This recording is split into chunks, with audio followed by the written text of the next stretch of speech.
This question is about the analysis of organic compounds. For each pair of compounds in questions 1.1 and 1.2, give a reagent or combination of reagents that could be added separately to each compound in a single reaction to distinguish between them. State what is observed in each case. So the first pair that we've got butanal, which is an aldehyde, and we've got butantuol, which is a secondary alcohol.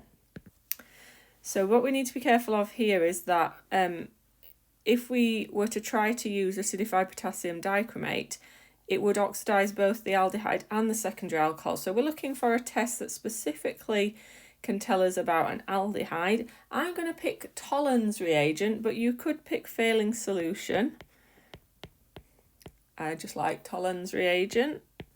So I'm going to use Tollens reagent, and I'm going to see a silver mirror with my aldehyde, and with my secondary alcohol I'm going to see no visible change.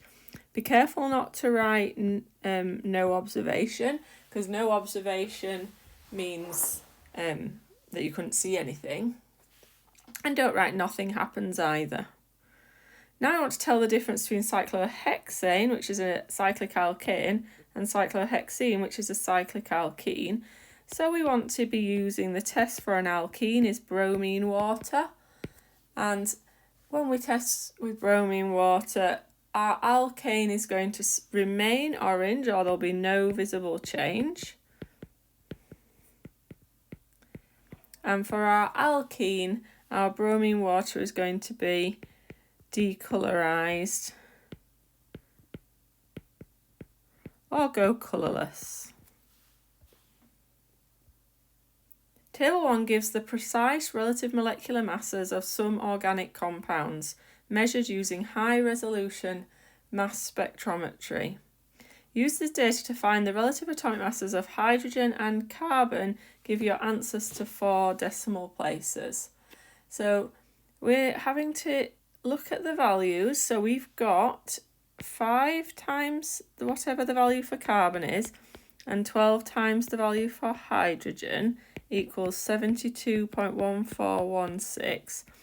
And 5 times the value for carbon and 10 times the value for hydrogen equals 70.1260. So if we were to subtract these two, like a pair of simultaneous equations, we'd find out the value for 2 hydrogens.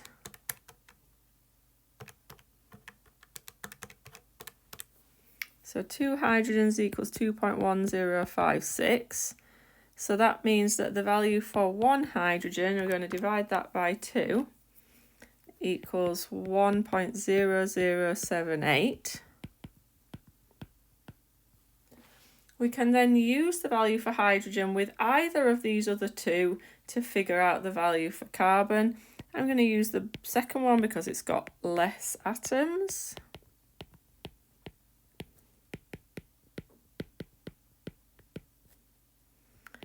So if I take my 70.1260 and I subtract 10 lots of 1.0078, I get 60.048.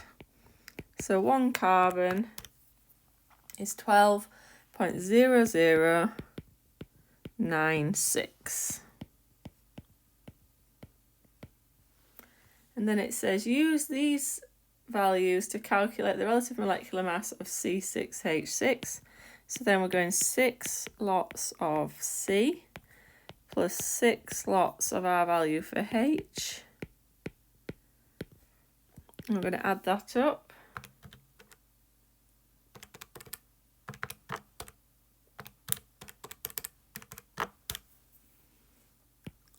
$78.1044.